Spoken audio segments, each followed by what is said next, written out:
संजय शिरसाटांनी अधिकाऱ्यांना झापलं। काहीच नाही आहे, बदल काहीच नाही ना। या कामाला किती लागतात, ते ग्रेनाइट लावायला किती पैसे लागतात? घाटी रुग्णालयातील दुरावस्थेवरून संताप। मला ते सगळी यादी दाखव, कोणतं कोणतं कामं बाकी आहेत, काय बाकी आहे। 14 कोटी रुपये कुठे गेले, शिरसाटांचा सवाल। या कामाला 14 कोटी रुपये जातात आणि ते काही होत नाही।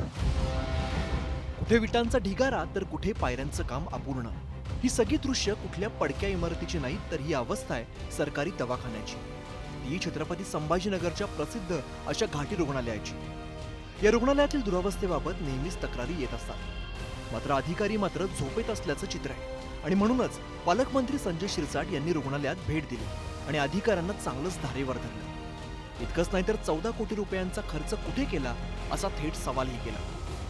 2 वर्ष 3 वर्ष झाले त्याला, 3 वर्ष झाले, 3 वर्ष आतापर्यंत त्याचं आणखी खर्च पडायला लागला। काहीच नाही आहे, बदल काहीच नाही ना। या कामाला किती लागतात, ते ग्रेनाइट लावायला किती पैसे लागतात? हे 14 कोटी आहेत का? 14 कोटीमध्ये एक बिल्डिंग नवीन उभी होऊ शकते, परंतु 14 कोटीमध्ये आपल्याकडून रिपेअरिंग होत नाही, सगळं दुर्दैव होतं। काय सांगा आता? म्हणजे पैसे लोक आपल्याला नावं ठेवतात की काही नाही, पण आपण पैसे देऊन शिव्या खातो।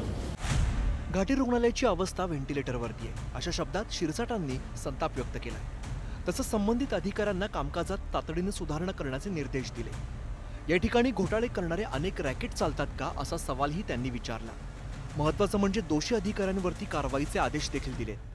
ज्या तक्रारी प्राप्त झाल्या त्या तक्रारी एवढ्या गंभीर स्वरूपाच्या आहेत। आता आम्ही एक 14 कोटीचं काम दिलंय, त्या कामाचे तुम्ही अवस्था तुम्ही पाहिले स्वतः।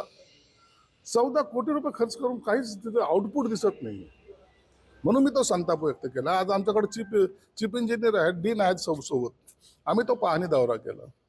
दरवेळेला डीनने स्वतः मला सांगितलं की मी अनेक वेळेला 10-10 लाखाच्या प्रमाणात येतो, मग ते काम का होत नाही? माझी घाटी सुंदर का दिसत नाही आणि सुविधा का मिळत नाही, हा त्याच्या मागचा उद्देश होता। म्हणून आताच मी चीफ इंजिनियर साहेबांना सुद्धा सांगितलंय, तातडीने जो कोणी असेल त्याच्यावर तुम्ही कारवाई केली पाहिजे। खरं तर छत्रपती संभाजीनगरचं घाटी रुग्णालय हे अनेक गरीब आणि गरजू रुग्णांसाठी आधार आहे। फक्त जिल्ह्यातूनच नाही तर जिल्ह्याबाहेरून अनेक लोक या ठिकाणी उपचारासाठी येत असतात, तरी या रुग्णालयात म्हणाव्या तशा सुविधा मिळत नाहीत। म्हणूनच संजय शिरसाट यांनी पाहणी करून धडक कारवाईचे आदेश दिले। विशेष म्हणजे घाटी रुग्णालयामध्ये जो निधी देण्यात आला होता तो गेला कुठे, हा मुख्य सवाल पालकमंत्र्यांचा होता। त्यासोबतच ज्यांनी यामध्ये घोटाळा केला किंवा लवकर काम केलं नाही, जे दोषी असेल त्यांच्यावर गुन्हे देखील दाखल करण्याचे निर्देश पालकमंत्र्यांनी दिले। एकूणच आपण जर बघितलं तर ज्यावेळेस पालकमंत्र्यांनी पूर्ण घाटीची पाहणी केली त्यावेळेस त्यांनी अधिकाऱ्यांना धारेवर धरलं, तर पालकमंत्र्यांचा पारा चढलेला देखील आपल्याला पाहायला मिळतंय। अविनाश कानडजे, न्यूज 18 मराठी, छत्रपती संभाजीनगर।